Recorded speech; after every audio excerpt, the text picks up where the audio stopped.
Hello, everyone. Welcome to Orbsession, where a podcast about local indie music. My name is Kent, and today we have a very special guest. Now, this person, I would say, is the OG in the industry. I saw him very, very long ago, and what a pioneer is that he's still in the scene, very much in the scene. Let's welcome Saint Kylo. Hey.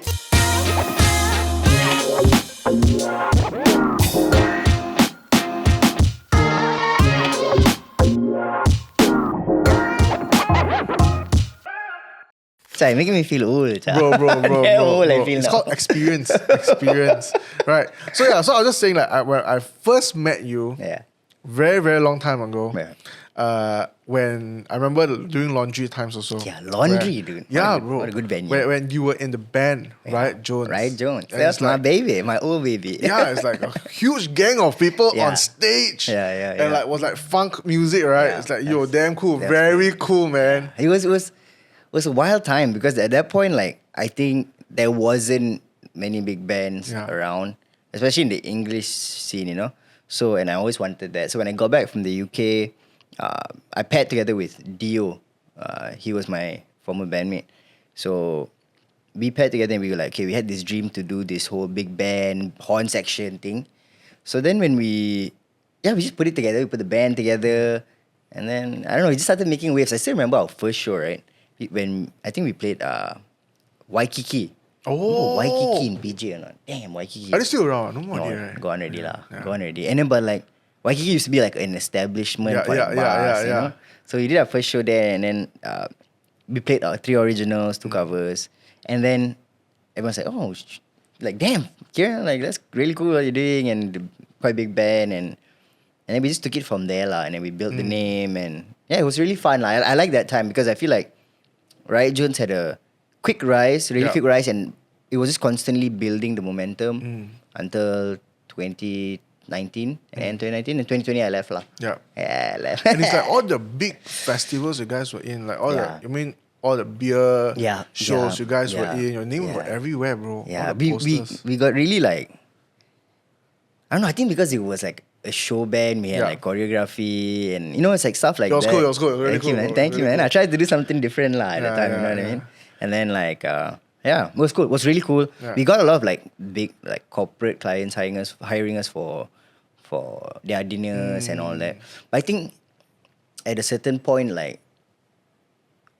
band that big, and if everything is just constantly split the same way, it's not financially viable. It's not. Correct. 9 people in the band, and that's your regular size band. Every time it's 9.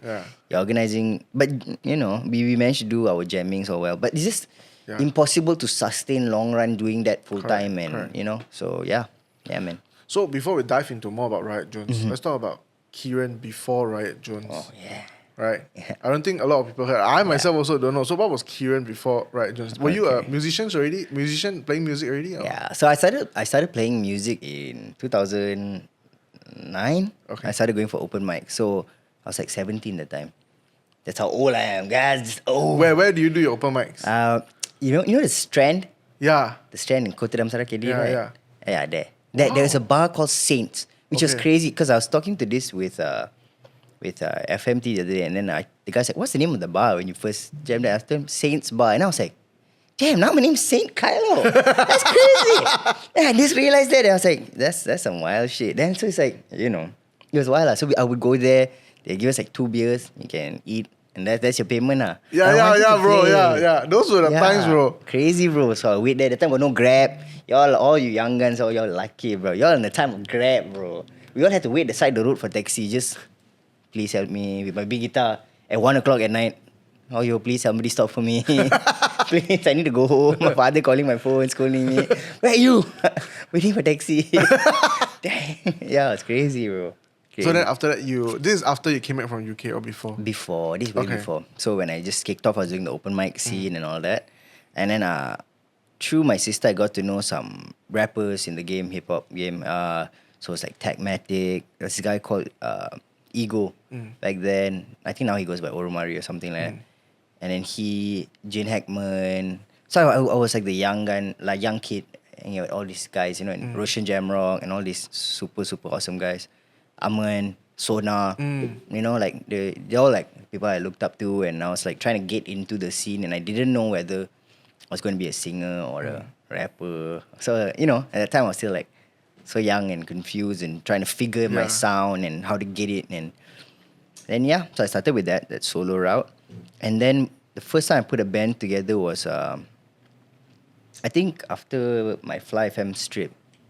Yeah, it was my Fly FM strip, and Jin offered me like, hey dude, I have like a RTB's got a stage for Urbanscapes 2012. Okay. Do you wanna do something? I was like, yeah. I was like, do you guys have like equipment like tech rider and all that? He said, yeah, we got full tech rider on stage. I was like, alright, I'm gonna put a band together. So I put together some guys I met in the open mic scene who would jam with me and play with me. We put a band together, and then we played the show, and it went really well. And then all we did was I think 3 songs. That's all we did. Okay. Everybody had like a 15-minute slot, you know what I mean?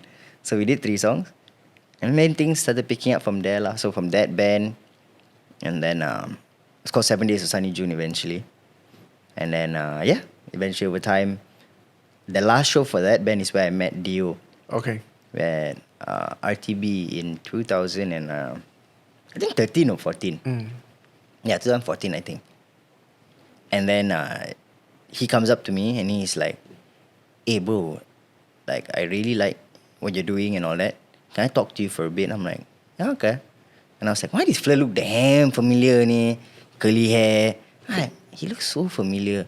And then he was like, bro, I would like you to sing for my band. My singer is going away to study, and I would like you to sing for my band. This after you come back already? Before. Oh, still before? Okay, yeah, okay. So then I was like, okay, what's your band called? And he's like, Tilu. And I was like, oh, that's why he looks familiar. Like he's the Tilu guitarist. Yeah, I remember. Yeah. And I was like a big fan of Tilu, and I was like, oh damn, like, bro, when's your singer leaving? He's like, she's leaving in August. So you come and join us and you sing for us. And I was like, that's super cool, bro. But I'm leaving in September to UK to study. And then he like, And then we were like, okay lah. And I said, never mind, we keep in touch. We try and just chill out, keep in touch, and then we see when you come back. So we kept in touch the whole time when I was there. We were sending each other stuff, and then that's where I think we kind of shaped the musical idea, because what we were sending each other was very much big band related, horns, funk, disco. And we both really gravitated towards that, and we kind of shaped the idea of what we wanted to do. Then when we came back, he was like, yo, let's do a show, you and me. And I was like, let's put a band together. He's like, no, you and me first. We do a show together, because we're going to lead this band. We need to see our chemistry. So I was like, cool beans. So we did a open mic thingy at this random bar in TTDI called The Pound. I don't even think it's still open. But then we did the show, and then right before we played, the electricity in the place went off. Also, all the lights all went off, but the mic was on. I don't know what mic, and the guitar was on. So we were like, oh. And then they started lighting candles. They put everywhere. Then me and Dio were like, okay. So we played a really killer set. It was just me and him, 30 minutes, 45 minutes. And then the owner of the place was like, yo, do you want to do a residency here? Like, you just play every week. And I was like, hell yeah. Hell yeah. I was like, dude, we can get paid like $2,000 a month. Like each. Like 500. Hey, that's good, man. Yeah. And then Dio was like, no. And I was like, what? And he's like, now we put the band together. And I was like, okay. So we put the band together lah. Maybe just pick and choose who we wanted in the band at first. It was a mix between like who we kind of knew before, and so it was a kind of mix between who and I and Dio knew. And then when we started doing shows, and then we joined the competition called Rock the House. And it was organized by Time Out. Yep. So I was with Time Out is owned by Mongoose Publishing, and at that time I was working with Mongoose, but I wasn't in Time Out. I was in Expatriate Lifestyle and Esquire. That was the magazines I was handling. I was the marketing exec. And then so I joined, and then we had to submit audition video. So we submitted audition video. We got in, and then the editor of Time Out came to me, and he's like, hey Kyren, did you join the competition. And I like, yeah, got in right. And he's like, you can't join. You can't join because you work with us. I was like, but I'm not in timeout. I'm in Esquire and Expatriate Lifestyle. He's like, no, it's a conflict of interest. You're under Mongoose. If you win, it's going to be a conflict of interest. Then I was like, okay. Fuck it. Leave it. So I just left the job. I quit. What? That's crazy. Yeah. And my editor for Esquire, Simon, he was a really great guy. Simon, he's like a it's like a father figure to me. Simon Burgess, he's awesome guy, Scottish guy. He's in Scotland now. But he was like, you sure you want to do that? And I was like, I don't know, it feels right. But I'm telling you, we're gonna win. He like, you sure? That's a statement. I said, I'm telling you, we're gonna win. He like, all right. And then we won. And then things picked up from there lah. You know, then we won the show. We built a good name for ourselves because I knew that the show had a lot of media coverage and I knew that a lot of sponsors were there, alcohol brands would be there. Yeah. So I knew it would be a good way to instantly pop us off. Which is why Ryöt Jones, as soon as we started, everything just... Yeah, man. Yeah, it's crazy, bro. We got good vibes. I think we're the only band to get good vibes without one song out. Oh. I think so. I think we got on good vibes without no song. Dancing Shoes hadn't come out. Wow. Nothing. That's wild, right? Yeah. That's crazy, bro. And so, yeah, that's something I hold proud till today. Yeah. They just saw us play because I went and harassed them. And get us on, get Ryöt Jones on. Good Vibes 2016. And then they were like, dude, the lineup's already confirmed. Yeah. But we got pre-ticket sales show. You want to do that one? Say, whatever, just give me that. So it was at the Sunday Affair at Track. And we played the show and I still remember after the show, you know Zoo from Tech? Yeah. Yeah, Lapsap. Yeah. Zoo DM me after we played and he's like, where you? And I said, I'm at RT working. I already left Mongoose, so I was working in RT. I was a marketing manager. So he's like, I'm working. I'm coming to see you. I said, you, why?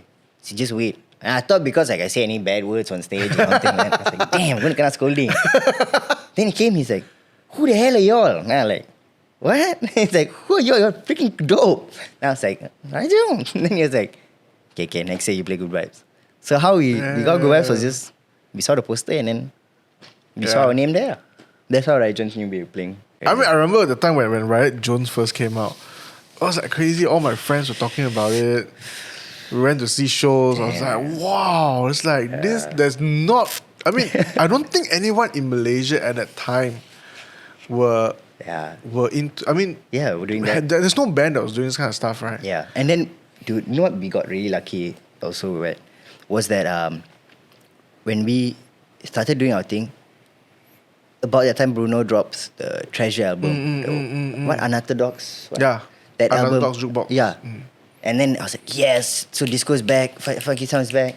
And so we got really lucky in that sense, bro. And then so everything, the timing just kind of led up to Ryöt being, getting bigger and bigger and bigger. And in 2019, we got the Netflix thing. Yeah. That was crazy. Yeah. And bro. And then after 2020, I left. I've always wanted to ask, even when we hang out, I was like, when is the right time to ask him why he left Ryöt Jones? Because from my knowledge is that you guys were signed to a label. No. We didn't sign to a label. Oh, no. So, all the big players wanted us. Okay. But, see, here's the thing. If you're in a band, right, and you sign to a label, right, okay, they sign you to a 360. Yeah. Most of the time they were offering 360 deals. Yeah. So they offer you a 360. They take 70% of your money. Yeah. From everything. Yeah. So they take the 70% of your money. The 30% you got left, you're going to split between your band. So you get a 10,000 ringgit show. Yeah. Let's say your band got 5 players, right? Yeah. You have to split 3,000 between 5 of you. That's what you're getting. Yeah. And you don't own your songs. Yeah, correct. You don't own anything. Yeah. They sell the song to an ad, to a thing or whatever. They own everything. Yeah. And that's a band of 5 people. Yeah. I got a fucking football team, 9 players inside the team. That's why we just never wanted to. And I still remember I won't tell the story. It was one label meeting we had, right? And we went there. I won't say who's the boss. Yeah. Don't say it. We walk in, somebody I looked up to growing up. Okay. Walked into the thing, met him, and then he's on the phone. His exec introduces us. And he's like, how many are you on the band? I said, 9. He like, if we sign you, I'll only be 5 lah. Goes back to talking on the phone. That day I was like, fuck all of your label. Fuck all of y'all. You just don't want to be controlled. I think that's the main thing that's always been like a thing with me. I don't want to be controlled by none of these people. How are people who've never made music in their life gonna tell me how to make music? Yeah, that's true. If you can't make a hit yourself, you're gonna tell me how I should be, how I should sell myself, what kind of music I should make when it's art. What you want is a product. You want a factory line product. Be honest with yourself. That's how I was saying. You don't want an artist. You don't know how to create. What are you gonna talk to me about? You're gonna tell me to follow a trend, which you like. Okay, but that's not me. That's not myself. So, I'm not interested in any label here who tries to control artists. And most of the big label guys here, that's all they want to do. It's true. Yeah. So then after that, you left in 2020. Yeah. Ryöt Jones. Why did you leave? So at that point, right, bro, Ryöt was making good money at that point. But I think the split, like we 9 of us, and then we would split 10 ways because 10% we would give it to a band fund, which I advise every band to do. Always put 10% at least into your band fund. Cover your jamming, cover your parking. Eventually it adds up. You can pay your recordings with it. It's a good thing. So I was leading the band. I was writing the songs. I'm the one organizing everything, managing the contracts, getting sponsors, meeting the clients, building and maintaining relationship with clients. And I felt like I was doing a lot more lah. Wow, you all get the real deep story. Nobody has heard this story. Let's go. 5 years already, Horizons. Okay. But yeah, so I just got tired of that lah, bro, at one point. And I spoke to them about it. I said, hey guys, I feel like this is what I do. I listed down. I said, I feel like I deserve a bigger cut at this point. I'm doing the most out of anybody. And I was exclusive to Ryöt. Everybody else was sessioning with every other band. And I was just like, y'all can go out and make money elsewhere. I'm only doing Ryöt. And I was like, that's not fair lah. So I spoke to them about it. They said, no lah, Kyren, just do less. And I was like, can't ask me to do less. It's my baby. The band is my baby. The reason I work so hard, I put all my energy into it, because I love it so much, And if you're not going to show me that respect or acknowledgement that I do deserve what that is, then okay. Then you can test your value without me, and I'll test my value without you, and we'll see. And now they are Ryöt Jones, and I'm Saint Kylo. You know what I mean? Yeah. How many shows have they done? And then you see, then you renew you can see who did the work, who was actually putting in the work, doing the work. Yeah. And it's no hate to them. They know it. It's like it's a thing that doesn't have to be spoken. And it's nothing about being cocky. It's just who did the work, who did the clients follow, who did the brands follow, who got the shows continuing, whose career has been moving, and who has just been doing nothing. And then it showed who was the real generating force behind it. So that's how I look at it. Because it was more than just singing to the mic and performing, but you're technically managing. Yeah, I was managing the business. The business side. Yeah, it's a business. You're handling the bandmates, their morale, But that band, don't get me wrong, they're all nice guys. The ending might have been a bit spicy, but I think because it was personal to a lot of us, they're all good guys. They're all good guys, all talented guys, talented players. I learned so much from all of them. They're all nice guys. It's just that there is the reality of who does the work lah. And like, if you're not gonna pull your weight but you want the same value, then you're delusional. For me, I don't think that should be the case. And so when I left, I didn't want to fight with them. I said, okay, you keep the name, play the songs all you want. I'll only play the songs which I wrote 75% or 50% of. I don't play the songs I wrote less than. And we all have our songs registered, so you can see who owns what percentage of the song. So, okay. So I just kept it that way. I kept it clean. And I tried to be chill and cordial, but they seem to have an issue with it. And then I was like, all right, if you guys got that, then I'll just move forward. Yeah, ever since I met you, you've never talked about it. Yeah. You never even mentioned it. Yeah, it's just, I don't know lah. Like I just was looking ahead like at that point because I knew that if I'm gonna just linger on this thing, it's pointless, bro. You know what I mean? I had to move forward. I was like, I know my goal. I know where I want to be. Yeah. You all either want to come with me, Yeah. but I'm not gonna let y'all drag me and slow me down. You want to slow me down? Snip, snip, bye. Yeah. And I just continued forward. And restarting is nothing like new. Starting something new is not new. You know, it's like you have to have guts. But the time I got scared was when the pandemic happened, bro. I was like, oh God. 3 months after I left, I was like, damn. This is not good. But then, then I made it through lah. I made it through, and it was cool, bro. The timing, I met like Ross and Ewan and all that. Yeah. You know, at that point of time, solo. During pandemic. Before, before. We did like a couple bar gigs. Okay. And and then when I left, Ross was like, I got you, bro.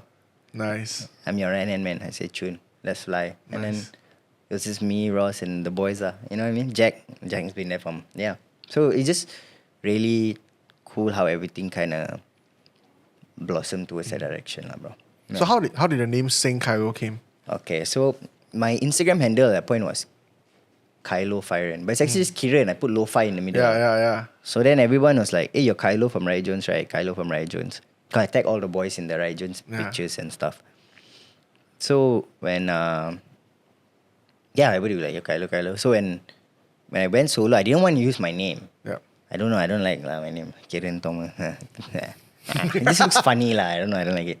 And then so I was like, I'm going to put like Kylo, just Kylo. But I went to Spotify and then there's like, damn Kylo. All the O's, all different shape O is taken already. The O with the umlaut, O with this one, O with that one. So there's too many Kylos and I was like, what to do? And I didn't want to be a young something, little this, little that. So I was like, okay. Little Kylo. Yeah, little Kylo, young Kylo, you know? So I was like, okay, I'm going solo. Yeah. Like, might as well Saint. Because I was inspired by Niles Barkley's album, Saint Elsewhere. Yeah. So I wanted it to be St. Saint Kylo. Okay. But then my old management were like, I think people might think it's street. And I was like, okay. And just, fine, it's Saint Kylo. Yeah. And then, that's nice. how. Yeah, man. So speaking of the management, because that was when I realized you left Ryöt Jones. Yeah, when I signed to Sultan. Correct. Yeah. And I was like, oh my God, this guy is doing his own thing now. Yeah. Right? That's where just after Dancing Shoes. Yeah, year after. So then, how did that happen? Like, So- that was after MCO, right? When Right you were before with MCO. Okay, with Sultan. Yeah, so I signed okay, as soon as I got solo. Sultan wanted to sign me. Sat with them, met with them. And we wasn't a label, they're management. So I was like, okay, it's cool, interesting deal. I didn't want to sign a record deal. And it was nice. It was a cool experience. They're all nice people, very nice. So we just did things from there. And then pandemic happened. They helped me a lot in the pandemic. They would find me like all these government shows, which I otherwise wouldn't know. Yeah. Some like TV One show or Yeah. bro. The TV One show, my name on the thing, they never even put Saint Kylo. I think it's haram, I don't know. They just put Kylo. I like, oh my God, what? Damn, TV One. Okay, didn't put your IC name there. Kira anak lelaki Thomas. Whoa. Luckily I had to wear mask. Trust me, Chai. Don't ever look up that video. It's horrible. We jumping on the floor, singing. It's so cringe. So after that, you started writing your own songs. Yeah, always since last time. Yeah. I always writing my own songs. Yeah. So then after MCO, that's where you started performing again, right? Yeah. Then there was supposed to be Good Vibes. Yeah. So they called you to play for Good Vibes. Yeah, that's you. And what happened after that? Oh man, that was heartbreaking, bro. Because like I feel like Good Vibes is a real good metric of where you're at, you know, as an artist. And that stage, like playing to 20,000 people is a thing, bro. You know, I got to do it with Ryöt in 2019. It was powerful. I would really like. We were great timing. We were like 6:30, near 7 o'clock. 6:30 or 7 o'clock. Packed audience. You know, you walk on, you feel the stage, and so that to me is like, I need to get back there as my metric of success after Ryöt. I need to get to that point to know that okay, I'm right where I left off. And 2024, I really thought it was gonna happen. Yeah. And I was prepping something crazy. I swear, if like a lot of people always say like the 2019 Ryöt show at Good Vibes was a big thing. Like people still talk about it, and like I wanted to surpass that in 2024. Yeah. And I was planning. We did 2 jam sessions before that. Before I brought together, it was a 14-piece band, bro. I was bringing. Yeah, I remember you told me. I was like, yo, that is mad. That's crazy. 14-piece band. So I was like percussions, horn sections, backup singers. I made the whole stage plot, everything prepped. Did 2 prep sessions. We had backing tracks. The whole intro was kind of planned. And then so in that kind of scale of show, you do pre-rehearsals. So before the full band, only rhythm section. Yeah. So when we did 2 of those. And the day of the first full band jam, it got cancelled. The first day when you were supposed to come together. Yeah, and jam. That's when the venue was cancelled. How do you feel? How do you reacted towards that when they say it was cancelled? It was like I was sleeping and then Ross called me. And I woke up to Ross calling me and I was like, yeah. And then he's like, you okay? I said, why? And he like, you didn't read what happened? I said, no. Good Vibes cancelled. I was like, yeah. So how did you pick yourself up from there? Man. Because I personally felt the Saint Kylo after that, right? Yeah. Dude, the performance-wise, stage-wise, I felt like it was another level. Thank you, brother. It wasn't like, okay, I'm done with this. Yeah. Right? I think you did some posting on Instagram, like you're very tired of it. Yeah. But it's like, I felt like, yo, after that, it was like, I felt like it was like a, I don't know, like a cleansing session. I don't know what happened, but it's like, the performance-wise, the stage man-wise, it's like on topping what was before that news, right? So what went through? I think at that point when I realized, like, Good Vibes got cancelled, and so Good Vibes was supposed to be when? July, August? Around there, I think. I think so, right? And we were all building up the shows towards that Good Vibes. We had the Jameson one, Rewind, remember? And everything was building up. And then when it got cancelled, I think it was August. And I was like, okay, I can either walk away and be fully frustrated and angry at this career or this choice I made to do this, or I go all in, like all in. And yeah, and then I chose that. You know, I think that's always been the case. I think when it comes to rolling dice, like I don't know how to say no. I just keep okay, whatever. God, sell my under, so okay, let's go. You know what I mean? I will still like, yeah, you know. And I think that gave me that fire. And then right after that, I feel like I've been on a kind of like a roll. You know what I mean? And last year was a really difficult year for a lot of circumstances. Like Ross was leaving. Yeah, it was crazy, bro. Like I didn't get that, and then I didn't get distilled last year. And then when I got the news, I didn't get it. Ross was like, bro, I'm gonna rip the band-aid off right now. I'm leaving next month. And I like, oh, good Lord, my best friend and guitarist is bouncing, you know? Yeah. But you can beat yourself up or you can win. It's either you win or you learn. No losing. And so, learn. And then I learned, I was like, okay, no more slowing down. I will find my way and I will, no matter what, keep doing this. And so, yeah, that's what I did. I just kept growing and I got hungrier.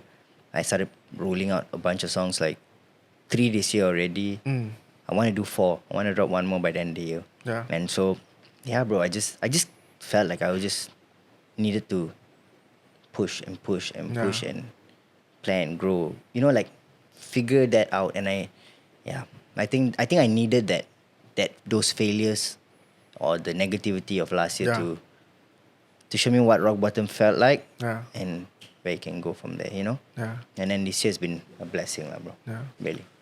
It's definitely crazy because the last Jameson event that I went that you did, it was a 3-piece band. But bro, that show left me on the bus for like 1 week, bro. I think more than 1 week. I was like, what the heck did I just watch? Like the one with Zhongshan, ah? yeah. That was crazy. Bro, you're standing on the well and you're holding on the thing. I was just like looking, what is the thing even safe to hold on to? I was like, do I need to carry you down or what? But I'm like, damn, how do you still sing it on pitch? At one point, I was looking for you. I was like, I think Ken is the only one tall enough in case I fall here now. Yeah, I was like waiting. I was like thinking, how are you gonna come down? Then I'm looking at the line, and they had this light bulb. Yeah. Bro, the screw was like just a normal screw. Yeah, you know? I was like, I put my hand on it. I was like, don't pull it. I knew it. I was just put my hand on it. So I was like ready, bro. I was ready. If it fall, I'm gonna like, okay, I'm just gonna hold on to the wire. That's how I was like, it was all shown, you know. Because before that, I climbed on the pasu when they were sound check. Yeah. I went and held the thing. I was like, okay lah.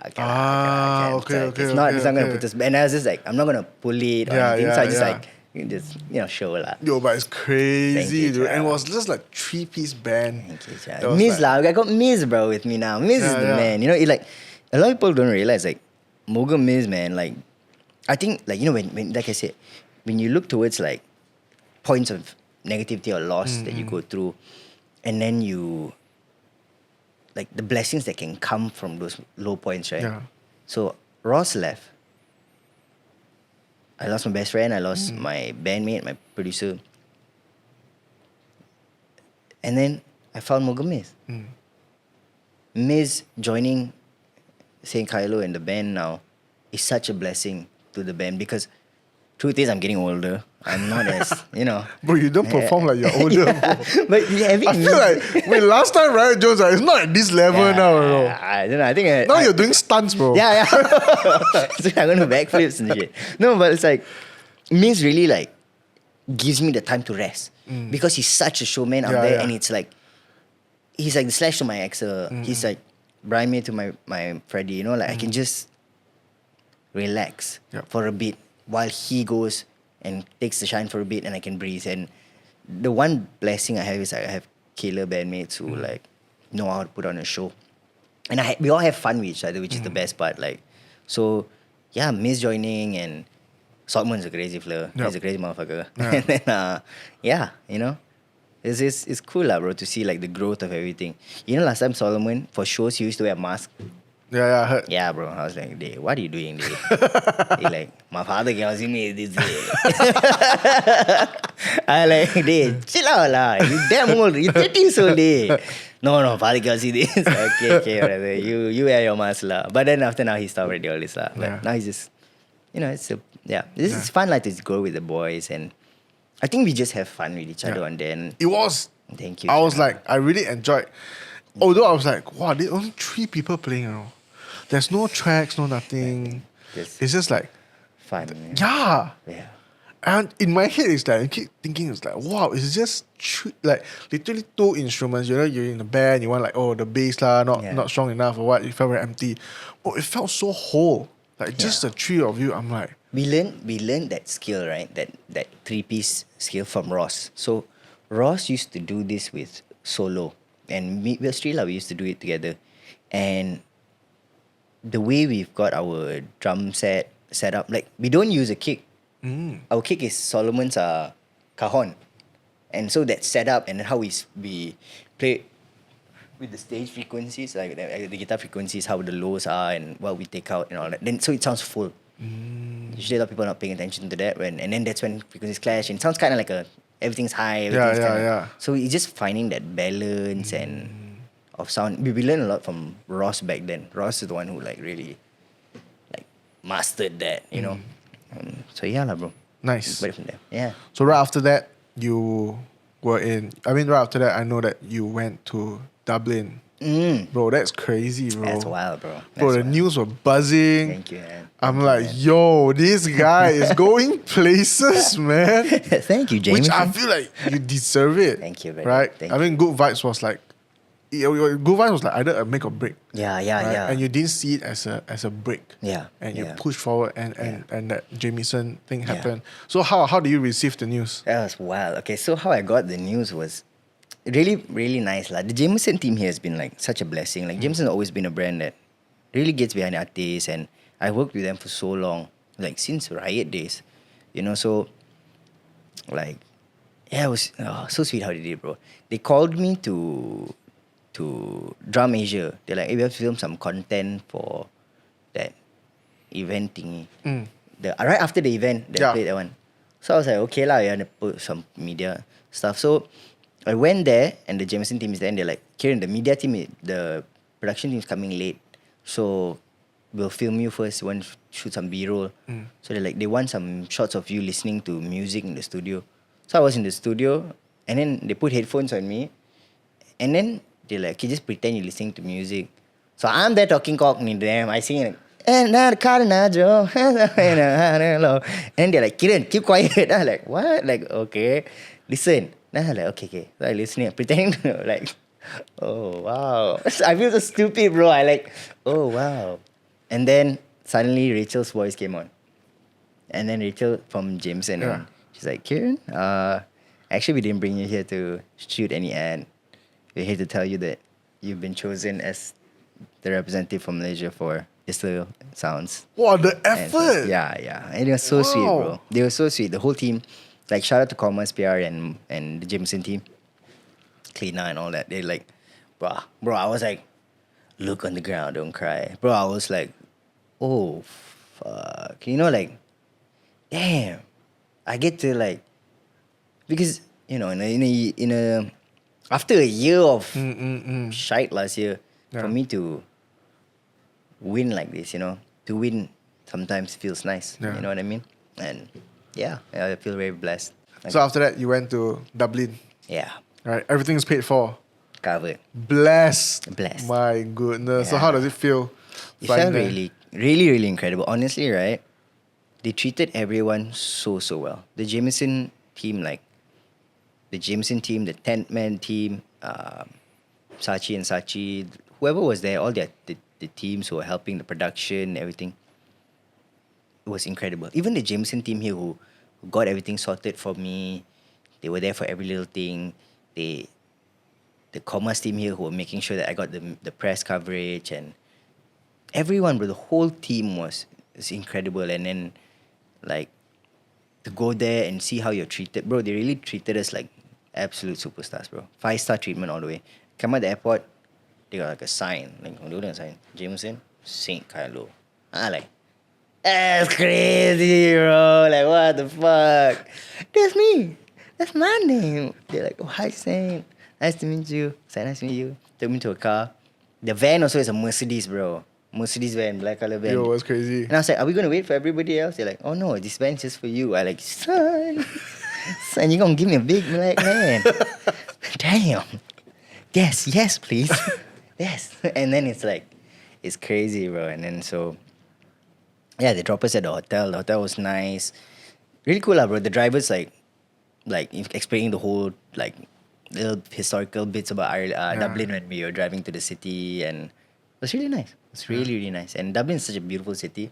And then, yeah, from there, everything was just all the way super, super, super great treatment, bro. They had, the team, some of them had, my songs pre-saved, already saved. They're like, bro, I've been listening to, Carol Baskin. And I was like, what the hell? They're like, bro, listening to Love Struck. And it's like, the attention to detail is so dope, bro. When we arrived, right, they had a playlist of all our songs playing in the background. So when we came, we didn't even notice. So, we walk in, all of us are going for drinks, and we reach Kevin. Right, Kevin? And then our song is playing in the back. That's Love Struck. What the fuck? And I was like, damn, this is great. Shit. Thank you. This a little, they down to the detail, bro. They really super cool. Nice. Super cool. So, but how does it feel, right? Feel like representing Malaysia, out of all the artists, they chose you to represent our country, bro. I don't know why y'all chose me, but I'm grateful, there's so many great artists in Malaysia, so many great indie artists, and I feel very blessed. I feel lucky to be chosen. Anytime I get hired, so I feel lucky. Any show I get, I feel lucky. I feel grateful. I hope I represented Malaysia well. The one thing I wanted to make sure is when I go there, I wanted to make sure that they remember Malaysians and they think of us well. You know what I mean?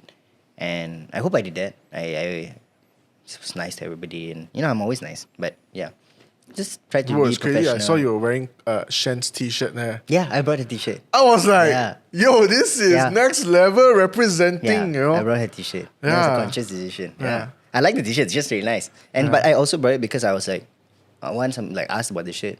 I think Skinner asked. Skinner was like, yo, whose shirt is that? I was like, oh, shit, she's an artist Malaysia. That's crazy, bro. Yeah, so you gotta represent. If you want to represent the country, you gotta really. I think that's a responsibility. It's not like all for me. It's for Malaysia too. Correct. You know what I mean?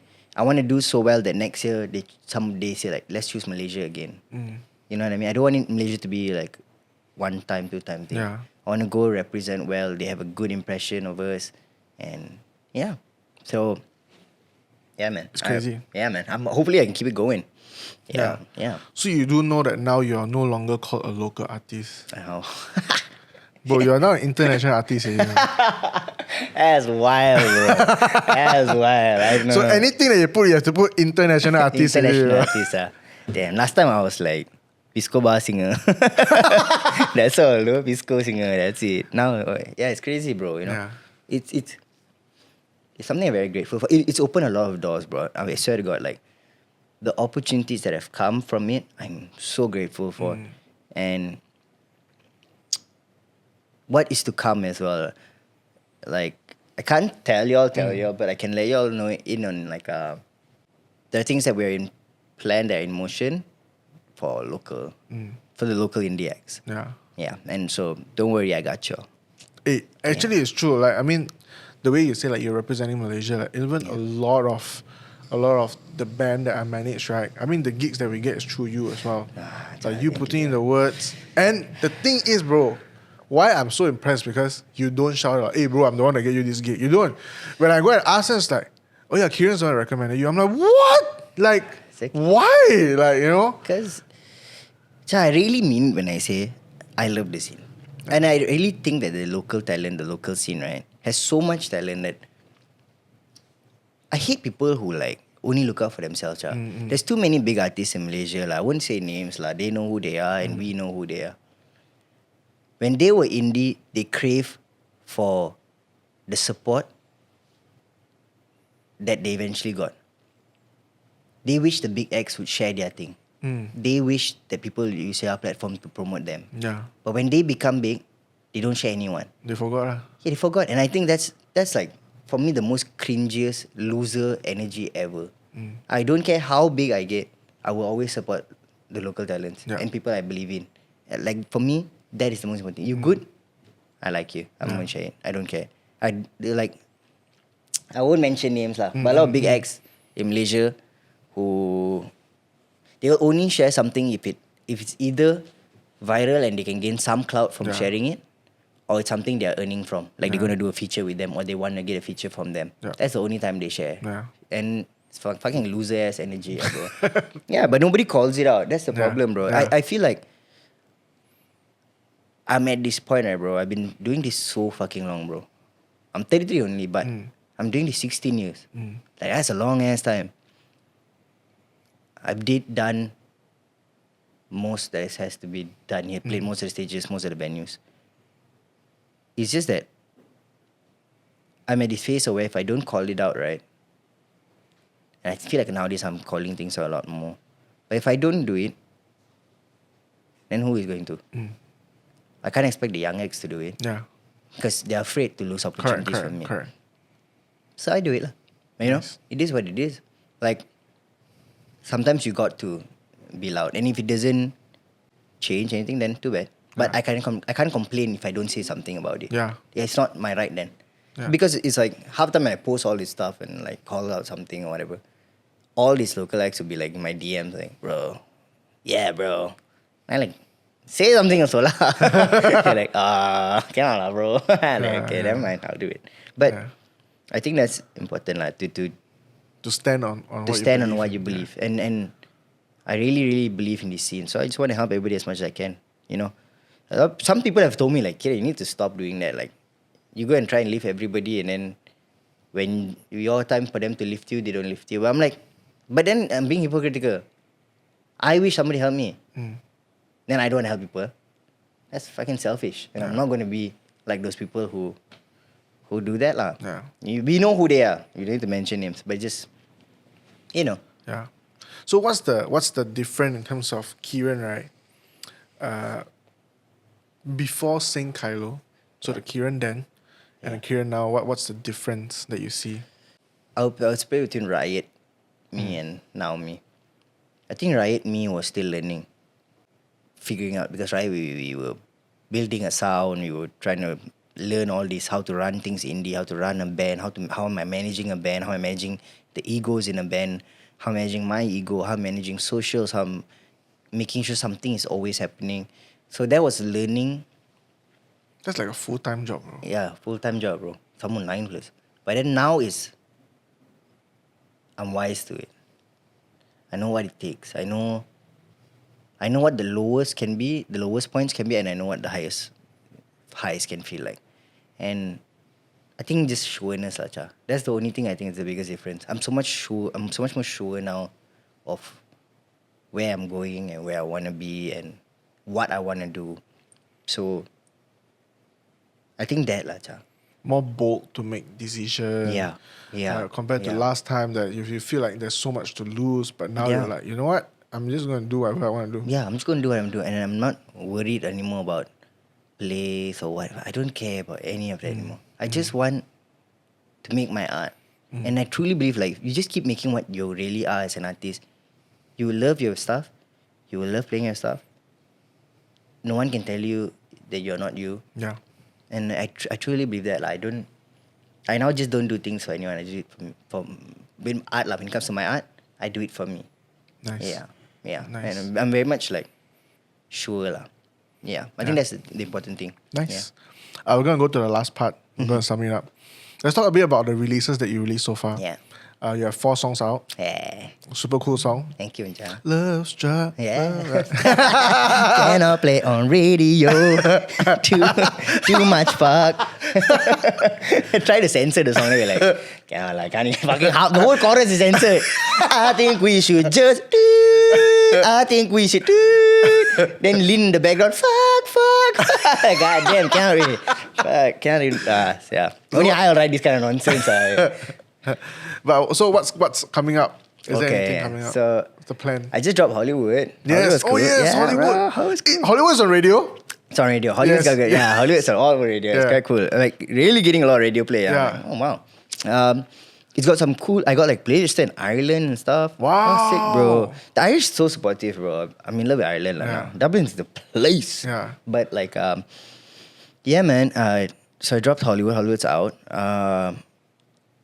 Yeah, I think I want to drop one more by the end of the year, so I can make it 4 releases this year. Okay. 2 of them were with you. Like we were together. Yeah, man. I got half naked. Yeah, bro. Because of you. You got Kent naked in the video, with like a flower on his head, and then petting a cat's picture. Yeah. Shit, dude. That was fucking hot, That was bro. so random, bro. You also was inside the video. Yeah. Aaron also. Yeah, Aaron was topless. That's hot stuff, bro. Drinking milk. Drinking milk, dude. Drinking milk. Susu on the table. And then, so I want to drop one more lah, bro. You know, it's been crazy. Like, dude, even in Dublin and stuff, everyone's like, dude, the videos are fucking cool. The vibe's cool. I'm like, yeah.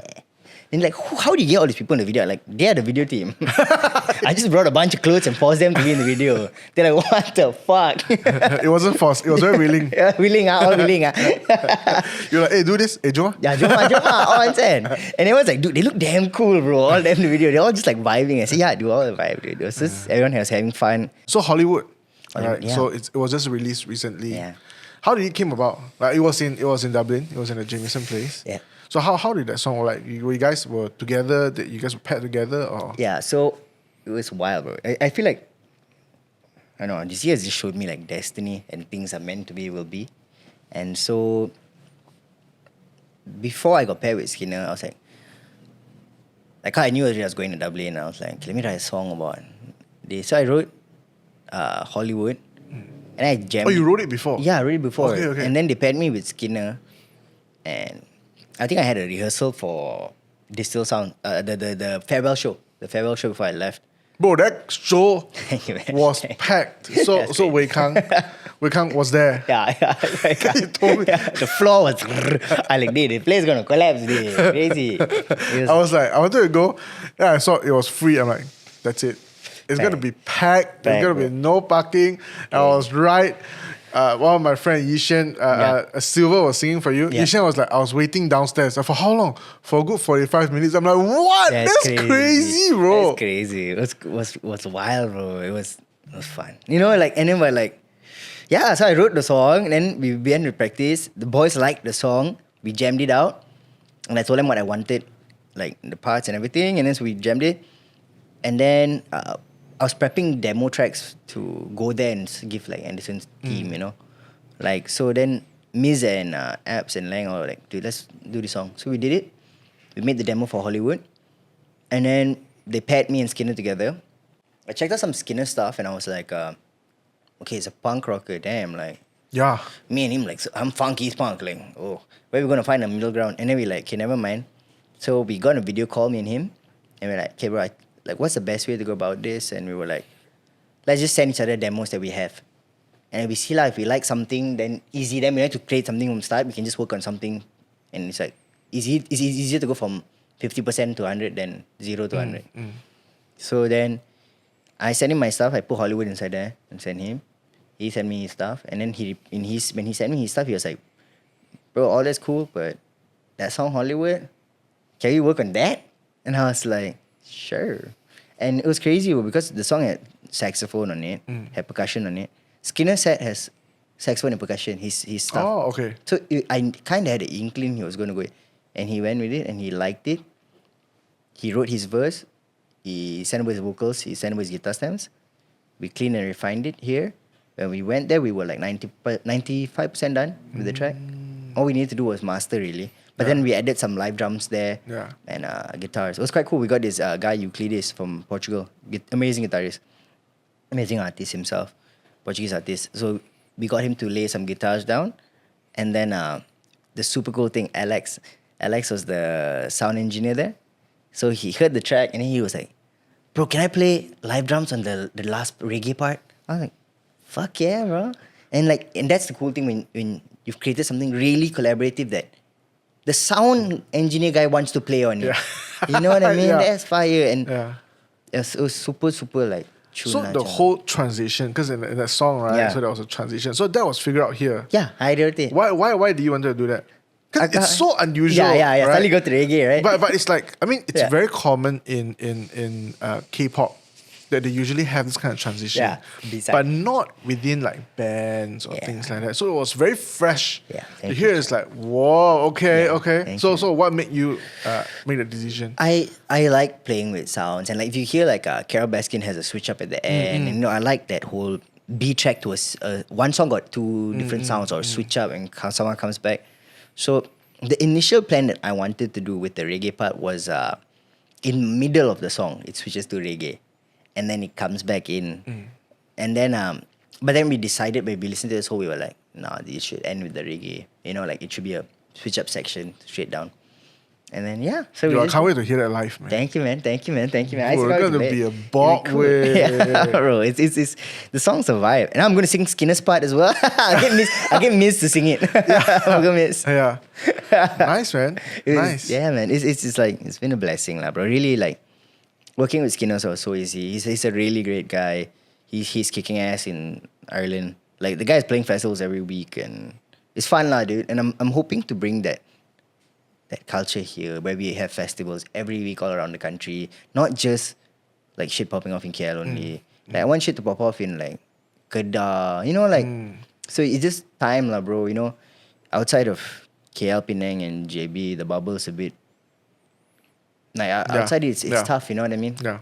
It's tough. So Langkawi's got a killer scene. You know what I mean? But it's all starting. So I think the aim and the goal is to not only focus on winning myself with my music and all that, but is to stand alongside Jameson, who I'm currently an ambassador for, and shine a light on local talents and local acts, and really provide them with opportunities to highlight themselves, because the access that brands like Jameson have to a global audience, and not only global audience, but the big media players in Malaysia, the big bookers, and it also lends credibility to any band who plays for them, their brand.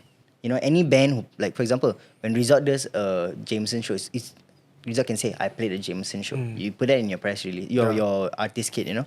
So I want to provide that for the local bands here in a bigger, more substantial way, and create a funnel system towards a consistent program which promotes local indie acts, bro, as well. Nice. So it's not about winning myself, it's about the scene winning, and I want the scene to win as a whole. Yeah. Well, that's crazy, man. Okay, we're gonna end the session with maybe not to say you're not old, but pioneer in the scene. Right? I think you're a pioneer in the scene. Right? I mean, you definitely set the standard. Thank you, brother. for indie acts. For those who are new to the indie acts, right? For new musicians, what do you want to say? Is there any advice that you will give them? Believe in yourself. Get out there. Don't be afraid to do what you want to do. Don't worry about radio plays. Don't worry about streams. All of that really matters so little. Focus on your craft, your creating, your live shows, because your live shows are what's going to pay you the most. Trust me when I tell you this. Your live shows are what's going to pay you the most. And work on those two things. Don't be afraid to get out there. Don't be afraid to ask. I think asking is a really cool thing. Like, I'll tell you a quick story about how asking helps. I played KL Men's Fashion Week the other day, and I did 2 songs on Super Dry set. So I went for the fitting with Super Dry. The team was there, and I was like, "Yo, I'm going to Dublin in like 3 weeks, and I'm going to be at Anderson Park for a whole week, and like, can you guys sponsor me?" And then they're like, "Sure." Just like that, bro. We didn't sign any contract, nothing. They just spoke to the team. They were down with it.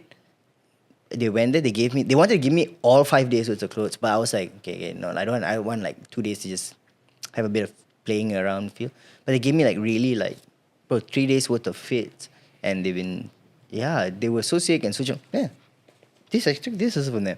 So it's like, they're really, really like nice, and sometimes you just need to ask. Shoot your shot. Get out there, shoot your shot. Believe in yourself. Work hard. Work within scale. Don't dream unrealistically to like I need to make a 35 song album as my first release. Don't do all this. You're just shooting yourself in the foot. Put together things that are feasible to you financially. I would say test out the single market first. I think it's a lot more viable, especially in this day and age. Just put out music, play, do the open mic scenes, get ready for the bigger stages. Because the worst feeling is having a fucking million play song, you get on a big stage as your first stage, and then you suck live. That's the worst feeling. Because then when everyone is not caring about what the hell you're doing up there, so do the small shows. It's important. It builds you up. It gives you time. And so, just believe in yourself. Nice. Cool, man. Thank you so much. Welcome. Love you all. Mwah. Thank Bye. you so much, everyone, for watching. If you love what you're watching here, we have more episodes coming out, so stay tuned with us. Subscribe, like, do all the stuff, and we'll see you soon. Bye. Bye.